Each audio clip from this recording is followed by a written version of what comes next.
Hello, Jacksonites, and welcome to another stream.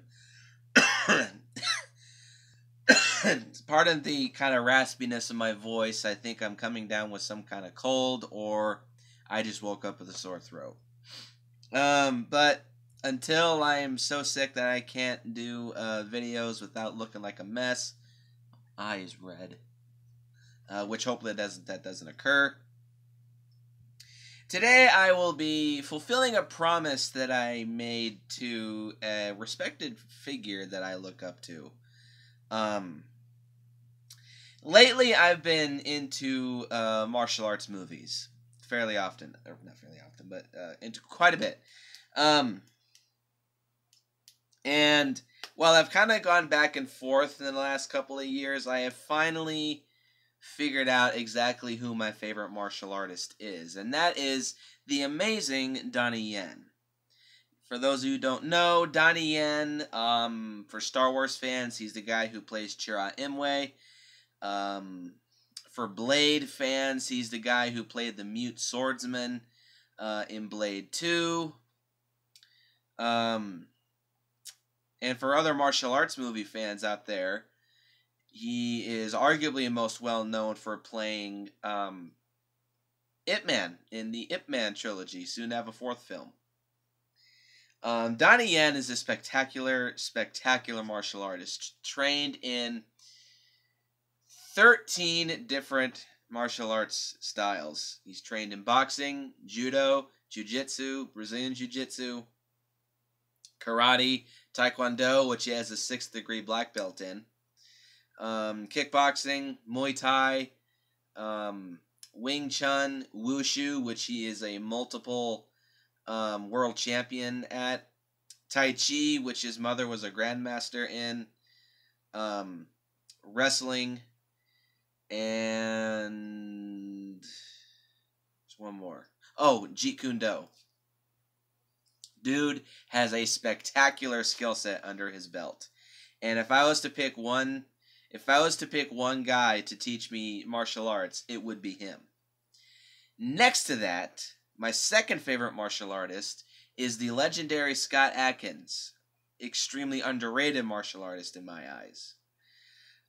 Scott Adkins is trained in 10 different martial arts. Jeet Kune Do, Taekwondo, Karate, Capoeira, Wushu, Kickboxing, Judo, Jiu-Jitsu, Wushu. I hope I didn't say that already. And oh crap, I had it written down somewhere. Oh, ninjutsu. He has a pretty extensive skill set under his belt too, which I really do admire. And he's also a skilled gymnast, which he incorporates that very much into his fight choreography. Recently, I started following his Facebook fan page, and I made a comment when he asked, what is your favorite, I think it was, what is your favorite film that I've done? Or what is your favorite martial arts movie? And I stated, well, not my favorite, I am a huge fan of the Undisputed series. And very soon, I will be reviewing the Undisputed series. And I am finally now getting around to doing that. Today, I will be starting the 4-part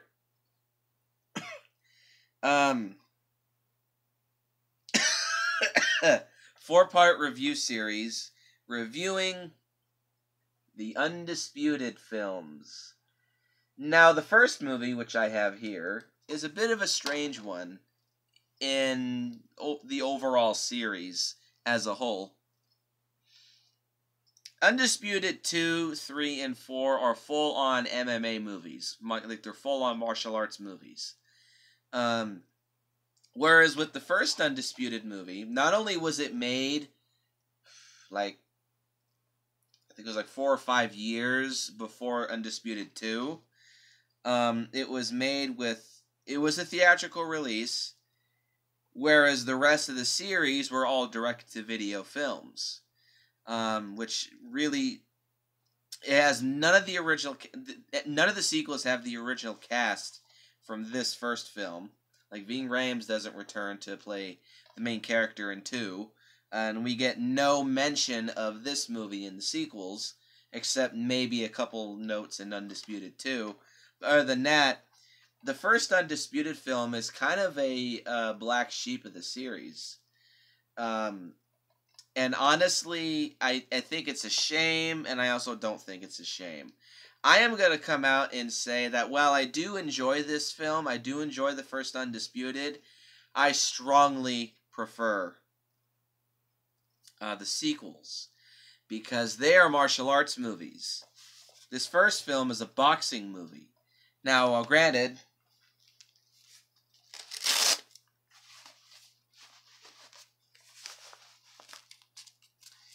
if I was to learn a martial art, the first thing that I would go for is boxing. And boxing is a martial art. As much as a lot of people say, no, it's not. It's a sport. It is a combat sport first, yes. However, boxing is a martial art. A martial art is a form of hand-to-hand combat. Boxing is a form of hand-to-hand combat.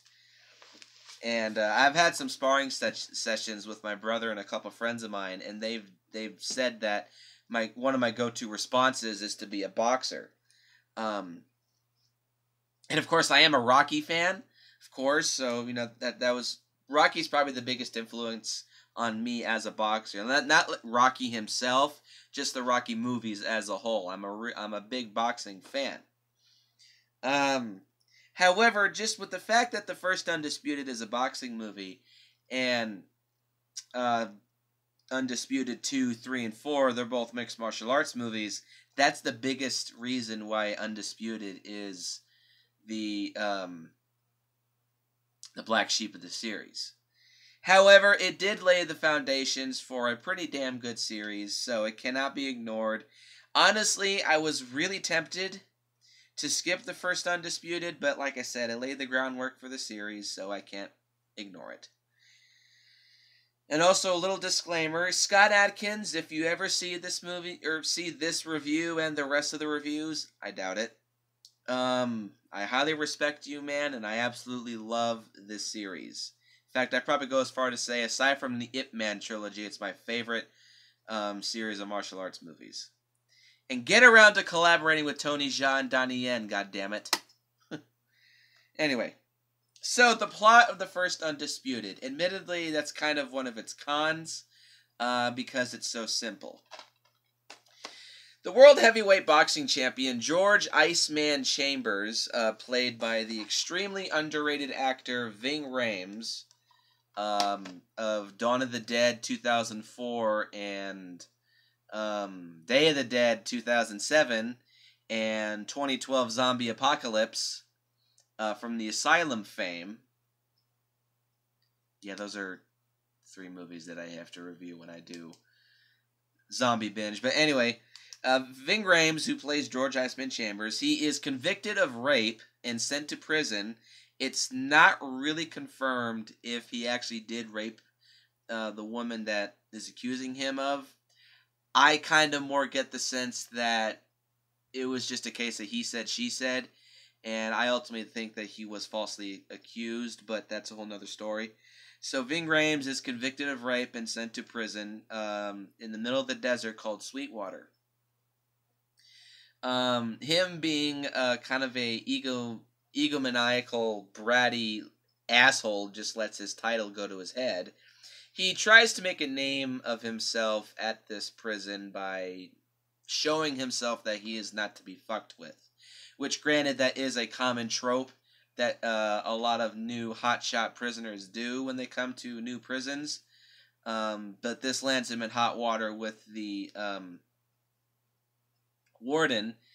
Of course, this prison is full of extremely hardened criminals.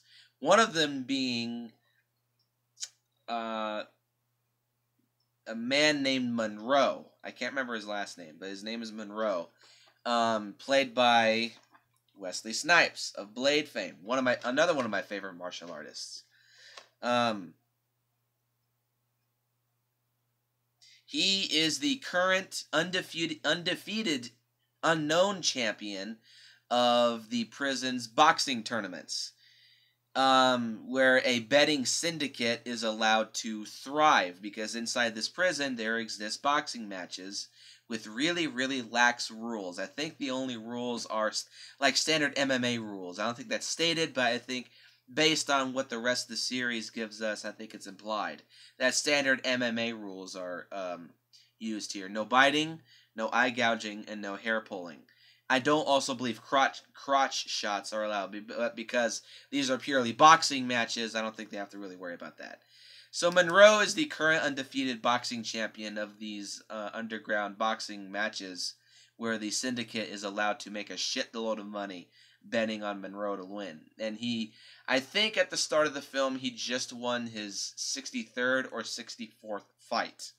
And for boxers, that is a big, big, big winning streak.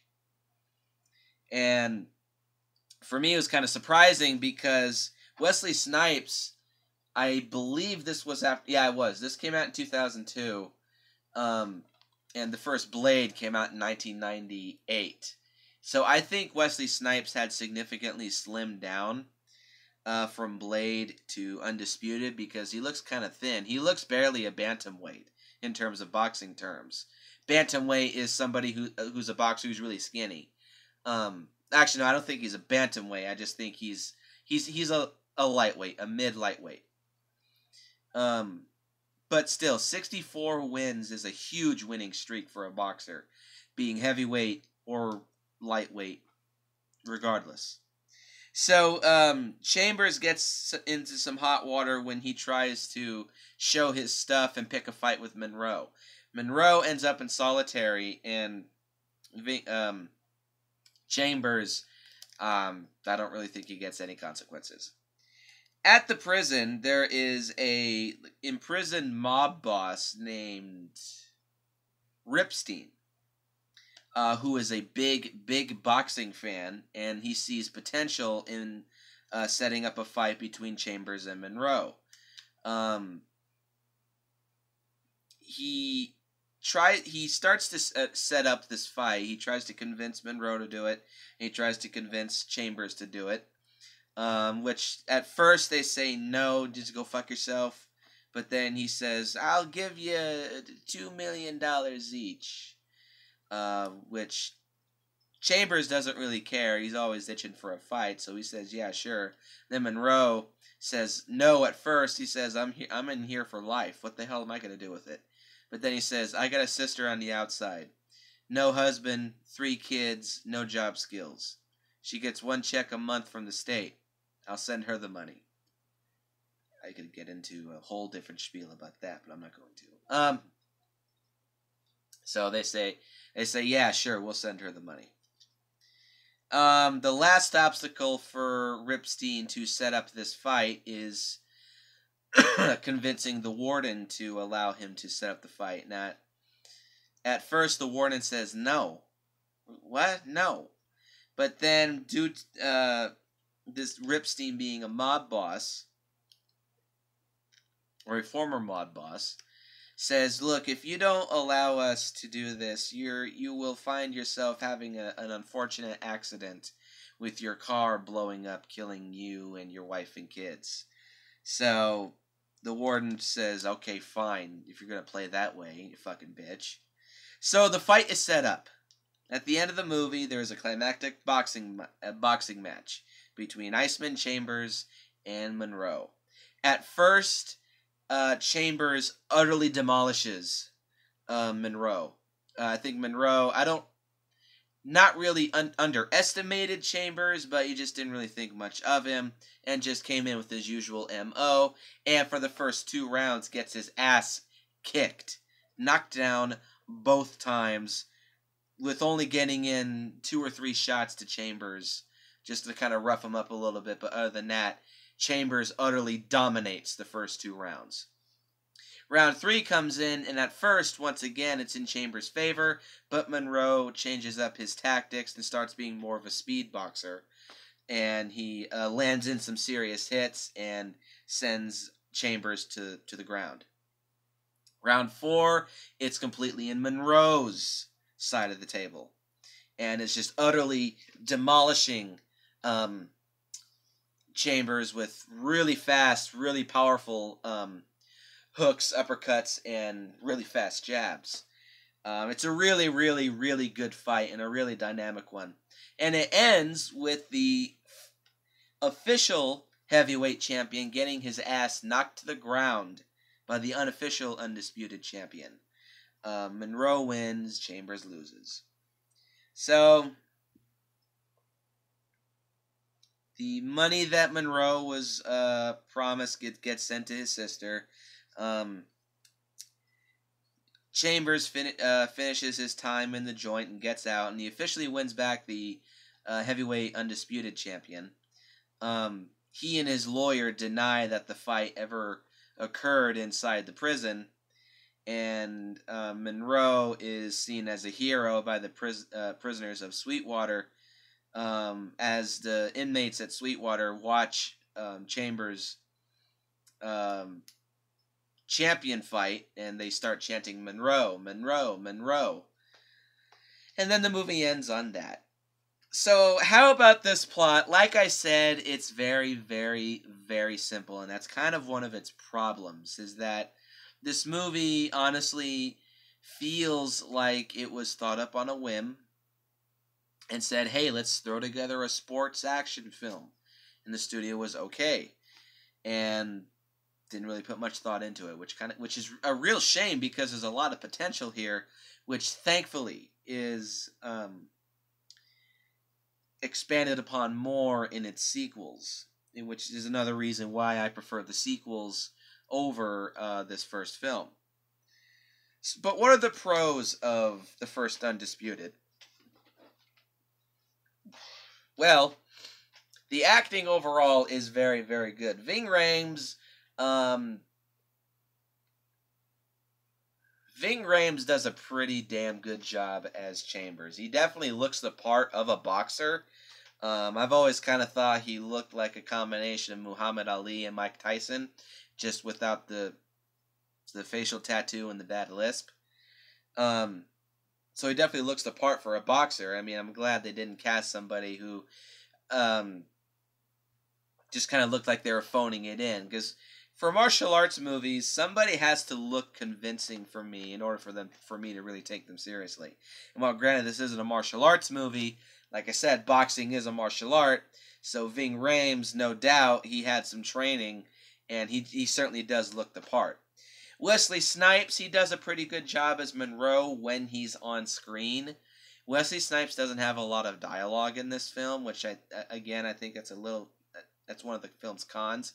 I'll get to that in a minute. But Snipes, when he is on screen and when he does speak, he does a pretty good job. He definitely comes across as the strong, silent type. He'll beat the living shit out of you and not even say a word, which is great. And the rest of the supporting cast, they do a really good job too. There's no real bad actors in this film. The one little noteworthy actor, the guy who plays Merle from The Walking Dead, plays the main prison guard here.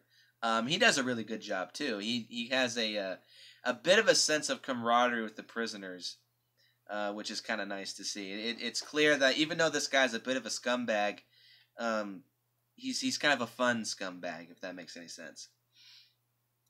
The characters, like this kind of goes in the acting. The characters are decent. They're not great. I mean, as much as Ving Rhames is great in this film, he's slightly typical. I mean, he's just typical. He's very Apollo Creed-esque from the first two Rocky films. He's very cocky. He's very arrogant. He's very full of himself. He just thinks he's all that and all this shit and whatnot. While he plays the part good, his character is still extremely typical. And like I said, Wesley Snipes does decent as his character, but I just feel like he's underutilized. The film has overall good pacing. No real scene ever drags. I came into this movie expecting it to be an all-out, no-holds-barred action movie, and it's not. There's really only kind of 3 action scenes. One of them is really short, one's a prison riot, and one is the final fight scene. But they're still good, and the movie is overall well paced. No scene drags. watching the people talk and interact each other in prison. I'm a real big fan of prison stories and films. You know, Shawshank Redemption is probably the most famous prison drama film out there.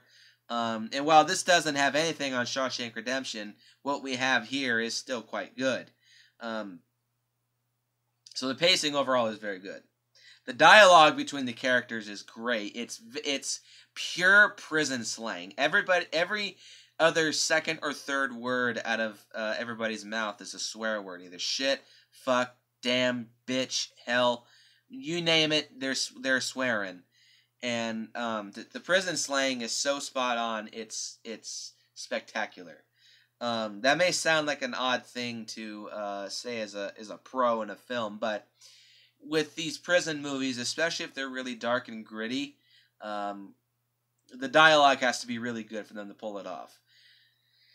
The fight choreography is also very, very well done. These boxing matches, they're done in a way where there's not a whole lot of editing.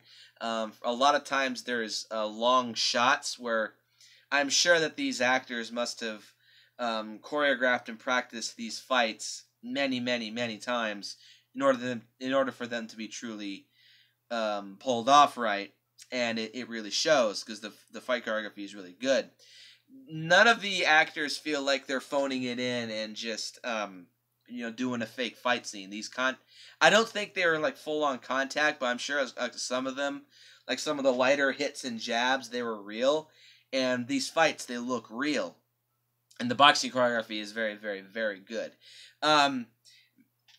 There's 3 types of categories of boxers out there. There's standard boxers or punchers who have a mix of offensive and defensive long range and close range punches. So they're the most balanced of the fighters. There's swarmers who attack you from a distance with powerful long range strikes. And then there's sluggers. Sluggers are the type that get in really close and pummel you to the ground. Just to give you an example of like the face of each, the great Muhammad Ali, may he rest in peace, was he was all 3, though I think he was primarily just a boxer. He did a little of everything. Long range, close range, all that type of stuff.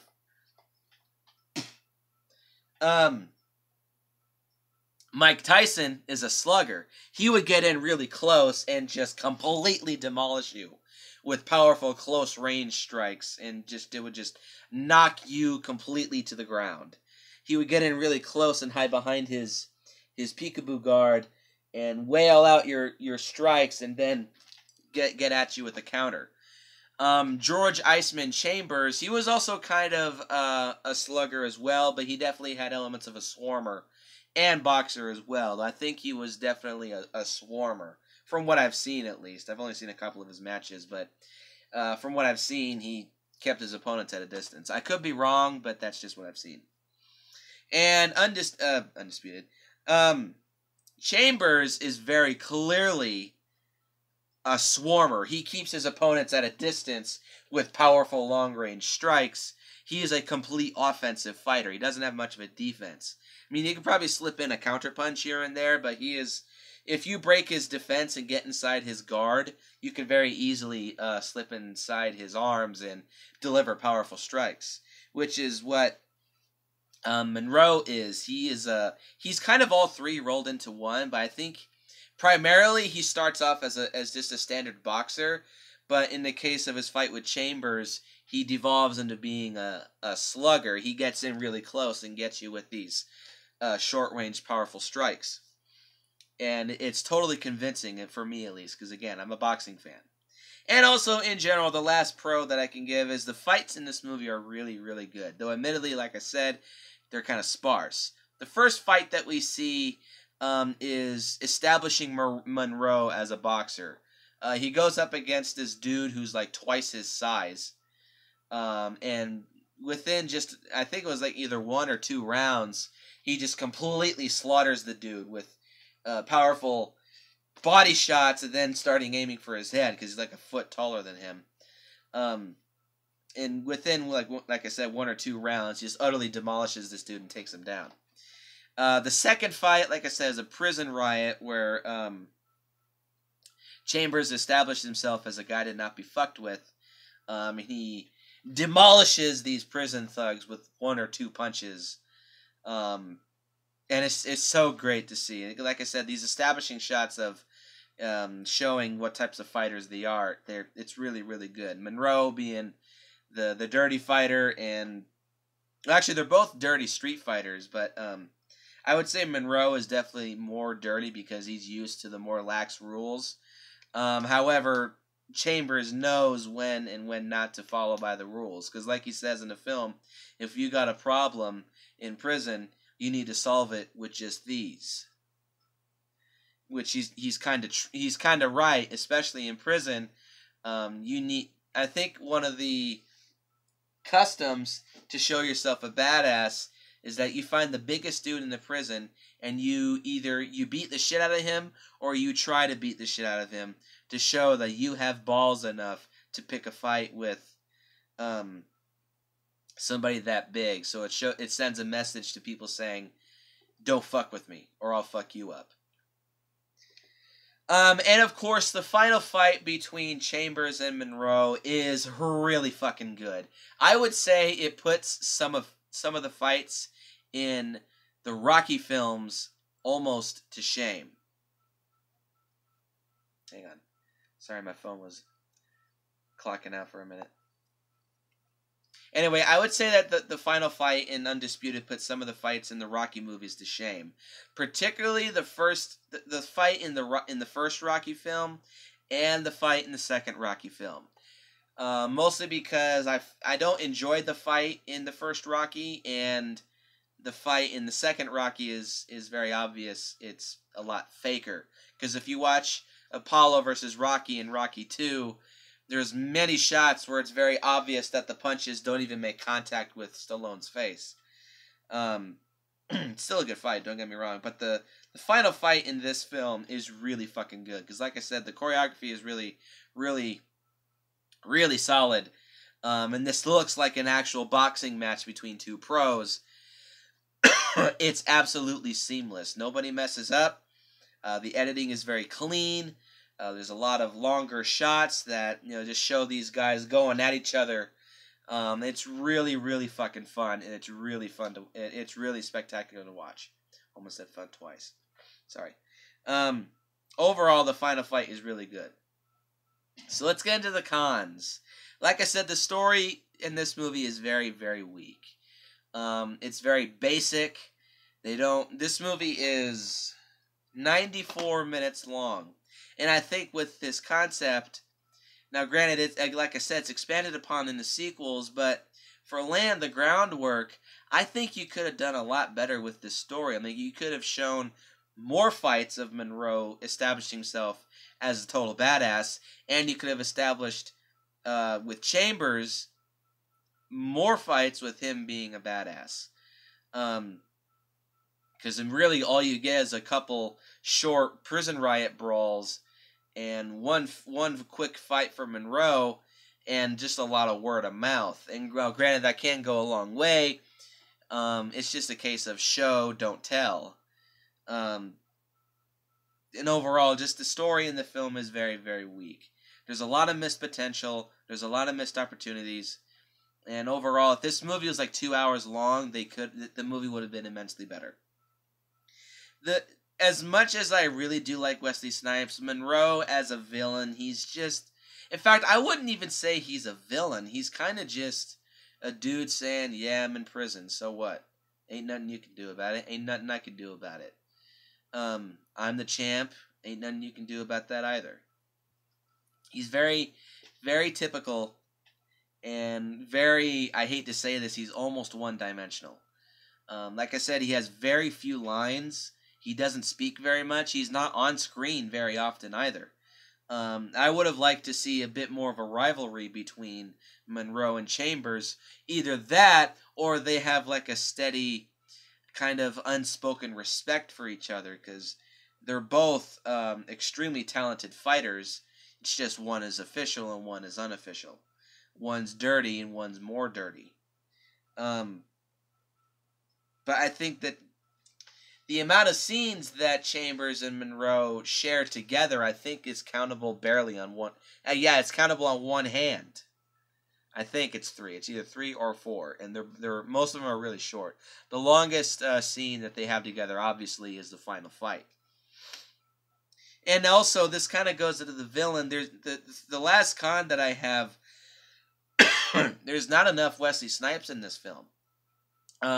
One thing I think they should have done for Monroe is not make him specifically a boxer, but they should have made him more like a UFC fighter, where he mainly is a puncher, but there are some times where he like uses his legs.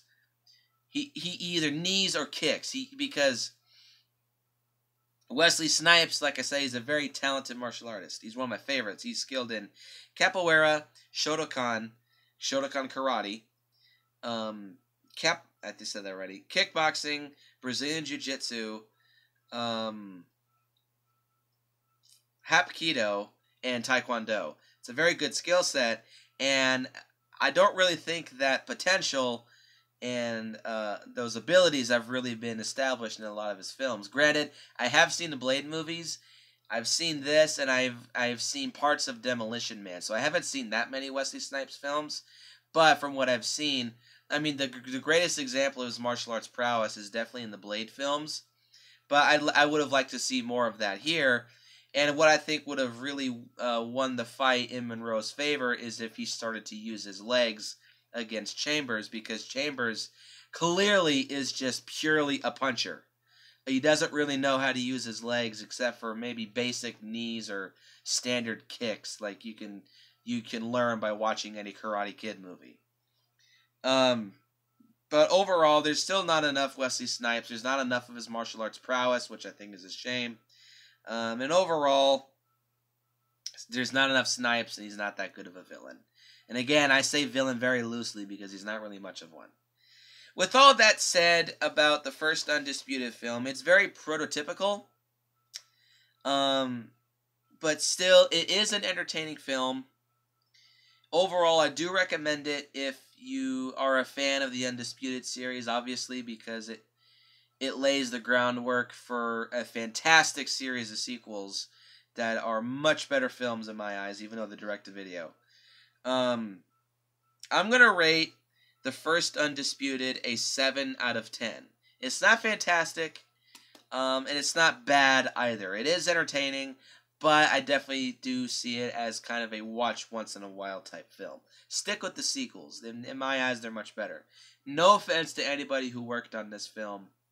Ving Rhames, you're a good actor. Wesley Snipes, you're a good actor, and all that. I just think that this movie was good, but it just could have been better. But still, I do recommend it if you're a fan of boxing movies and martial arts movies, and certainly if you're a fan of the Undisputed series, because this lays the groundwork. Push the comments down below. Let me know what you think. Excuse me. Hit the like button, hit the subscribe button, share this video with your friends. Look forward to tomorrow as I review the far superior sequel in my eyes. Undisputed 2, Last Man Standing, which came out in 2006 or 7. Share this video with your friends, and as always, hold up.